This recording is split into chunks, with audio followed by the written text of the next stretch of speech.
ये सिर्फ भारत ही नहीं मानता, दुनिया भर के दुनिया मानती है कि भारत एक बहुत बड़ा बाजार है।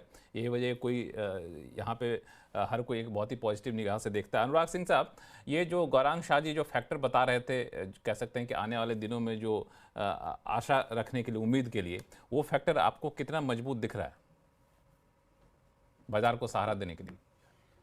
लक्ष्मण जी, एक तो हम कई बार बात करते हैं, अंग्रेजी चैनल्स पे कुछ सुनते हैं कई बार, तो ये कमेंट यूजुअली कहते हैं कि यार पता नहीं क्या इंग्लिश में बोल गया, समझ ही नहीं आया। अब गौरांग जी के बारे में तो मुझे ये कहना पड़ेगा कि पता नहीं क्या हिंदी में बोल गए, कई बार आधी समझ आई, आधी नहीं समझ आई। बट बहरहाल मतलब दिस इज अ कॉम्प्लीमेंट नहीं, उनकी गौरांग जी ये बता देते हैं स्ट्रॉन्ग है। कि शेयर बाजार में आप शुद्ध हिंदी बोल करके भी आप अपना दबदबा बना के रख सकते हैं, है ना? तो ये इनका, हालांकि मैं थोड़ा सा ब्रीफ कर दूं कि गौरांग साहब ने कहा कि कंजम्पशन जो है वो यहाँ का बहुत बड़ा मार्केट है, उस पर फोकस रहना है, और मानसून बहुत समय से पहले आ चुका है, तो इसका नहीं, एक इम्पैक्ट दिखेगा। एनीवे, मैं उनकी वो समझ, this is a compliment but on a light hearted way. देखिए लक्ष्मण जी, ऐसा है मैं इसको दो नजरिए से देखूंगा। Indian corporate profits to GDP की एक रेंज है, वो 2% 2.5% से 5% के बीच में वेरी करता है।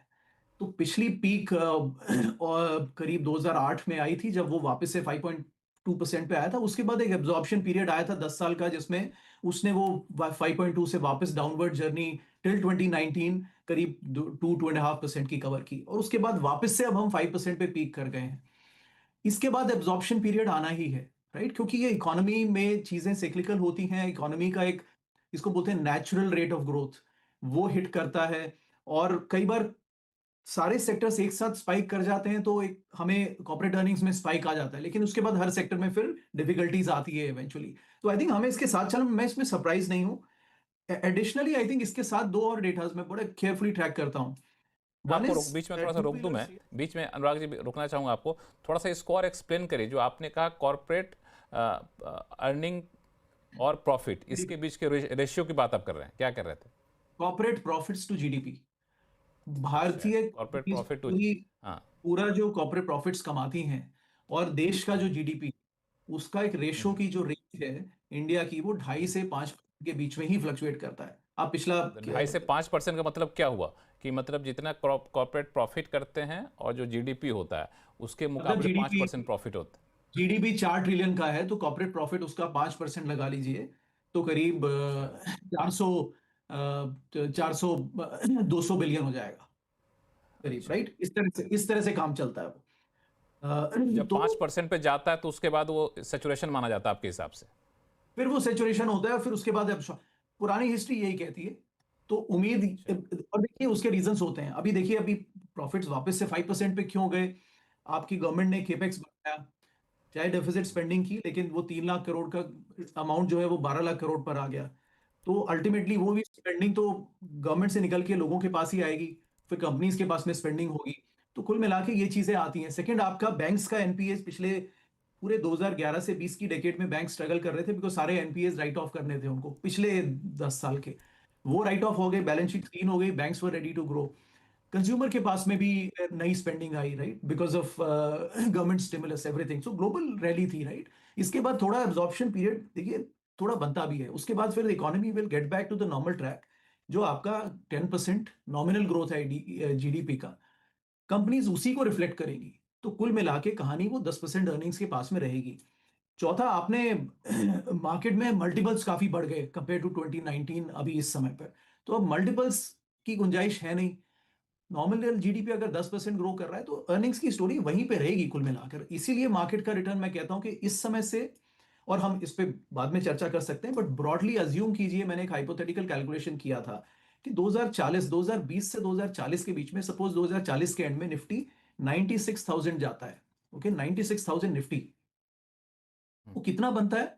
वो सिर्फ 10% की अर्निंग्स ग्रोथ बनती है, और कैगर रिटर्न बनता है निफ्टी का, विच इज सेम एज जो कि निफ्टी वो पुराना हिस्टोरिकल रिटर्न भी अर्निंग्स ग्रोथ के साथ ही में चलता है।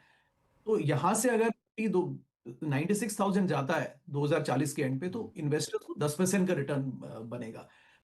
भारतीय बाजारों में जिस प्रकार की स्थिति अभी बनी हुई है, उसको देख के साफ संकेत है कि भारतीय बाजारों में जिस प्रकार से क्वार्टर वन के नतीजों का अनुमान था, वैसे नतीजे आते हुए दिखाई नहीं दिए। आईटी सेक्टर से शुरुआत होती हुई दिखाई दी और आईटी सेक्टर में ही गड़बड़ होती हुई नजर आई। जो नतीजे हैं वो अनुमान से मुताबिक आते हुए दिखाई नहीं दिए और यही रीज़न था कि शुक्रवार के दिन भारतीय बाज़ारों में 25,400 का अहम सपोर्ट जोन टूटता हुआ नज़र आया और उसके बाद फिर लगातार भारतीय बाज़ार गिरते ही नज़र आए। लेकिन एक चीज़ अभी भी है कि भारतीय बाज़ार 25,050 को जब तक नीचे की तरफ नहीं तोड़ेंगे तब तक कोई ऐसी दिक्कत नहीं है जिसकी वजह से लगे कि भारतीय बाज़ार 22,000 20,000 आते हुए दिखाई दे। तो ऐसी संभावनाएं कम है कि भारतीय बाज़ारों में कोई बड़े क्रेज़ की स्थिति बनती हुई नज़र आएगी। बस थोड़ी बहुत गिरावट और थोड़ा बहुत करेक्शन जो कि भारतीय बाज़ारों के लिए एक हेल्थी करेक्शन भी साबित हो सकता है, क्योंकि लगातार 2 महीने से आप देखोगे तो भारतीय बाज़ार एक रेंज में कारोबार कर रहा है। नीचे की तरफ देखोगे तो 24,700, ऊपर की तरफ 25,500। तो ये 700-800 पॉइंट की रेंज पिछले 2 महीने से चलती हुई दिखाई दे रही है और पिछले 11 महीनों से सबसे कम जो है इंडिया विक्स देखने को मिल रही है। तो ज़्यादा कुछ वॉलेटिलिटी भारतीय बाज़ारों में नहीं है, ज़्यादा कुछ तेज़ी या मंदी भारतीय बाज़ारों में नहीं है। एफआईएस की तरफ से कोई ऐसे संकेत नहीं है जिसकी वजह से भारतीय बाज़ारों में तेज़ी देखने को मिले। लगातार सितंबर के महीने से भारतीय बाज़ारों में एफआईएस की सेलिंग ही देखने को मिल रही है और शुक्रवार के दिन 5,000 से ज़्यादा सेलिंग का आंकड़ा आता हुआ दिखाई दिया है, जो भी दर्शाता है कि अभी भी रुझान भारतीय बाज़ारों की तरफ एफआईएस का नहीं है। डीआईएस के सहारे ही भारतीय बाज़ार चलते हुए नजर आएंगे और आगे कितने दिनों तक ऐसा ही मूड माहौल रहता है उस पर भी नजरें रहेगी, क्योंकि भारतीय बाज़ार बहुत ज़बरदस्त तरीके से एफआईएस को लेकर स्ट्रगल कर रहा है। एफआईएस की एंट्री यदि भारतीय बाज़ारों में होगी तो आप अनुमान लगाइए कि भारतीय बाज़ारों की रैली जो भारतीय बाज़ारों को 30,000 तक भी लेकर जाए तो भी कोई बड़ी बात नहीं है, क्योंकि भारतीय बाज़ारों में ज़बरदस्त पोटेंशियल है अपसाइड की तरफ। और उस तरफ यदि भारतीय बाज़ार एक बार गया तो फिर पीछे मुड़ के नहीं देखेगा, फिर आपको मौके नहीं मिलेंगे भारतीय बाज़ारों पर ख़रीदारी करने के। अब Q1 के नतीजे कई और कंपनियों के आते हुए दिखाई देंगे। विप्रो, रिलायंस, टीसीएस के आ चुके हैं, टेक महिंद्रा और आईटी सेक्टर की कंपनियों के नतीजे आते हुए दिखाई देंगे। वहाँ से भी क्या कुछ चीज़ें निकल कर आती है उस पर भी नज़रें रहेगी, क्योंकि यदि ऐसे ही नतीजे आते रहे तो वो भारतीय बाज़ारों के लिए काफ़ी नेगेटिव साबित हो सकते हैं। लेकिन यदि थोड़े भी अच्छे नतीजे आए तो वो भारतीय बाज़ारों को नए शिखर की तरफ लेकर जाएंगे। फिलहाल बैंक निफ्टी और निफ्टी में अच्छे खासी सपोर्ट जो नीचे की तरफ देखने को मिल रहे हैं, वो सपोर्ट जोन टूटेंगे तभी जाके भारतीय बाज़ारों में दिक्कतें बनती हुई नज़र आएगी। फिलहाल भारतीय बाज़ारों के लिए कई चीज़ें सामने आ रही हैं और जिस प्रकार से आने वाले दिनों में जो है भारतीय बाज़ारों की तरफ मंडे से जो इन्फ्लेशन के आंकड़े और वो आते हुए दिखाई देंगे, वहाँ पर भी बाज़ार के नज़रें हैं। इकोनॉमी फ्रंट पर भी भारतीय बाज़ार काफ़ी अच्छा और बेहतर नज़र आ रहा है। अब देखना ये है कि क्या भारतीय बाज़ारों में किस प्रकार से रुझान मंडे को बनता हुआ दिखाई दिया जाता है। तो ये सभी चीज़ें सोमवार के बाज़ार के लिए काफ़ी अहम रहेगी। मिलते हैं नेक्स्ट वीडियो में, तब तक के लिए जय हिंद।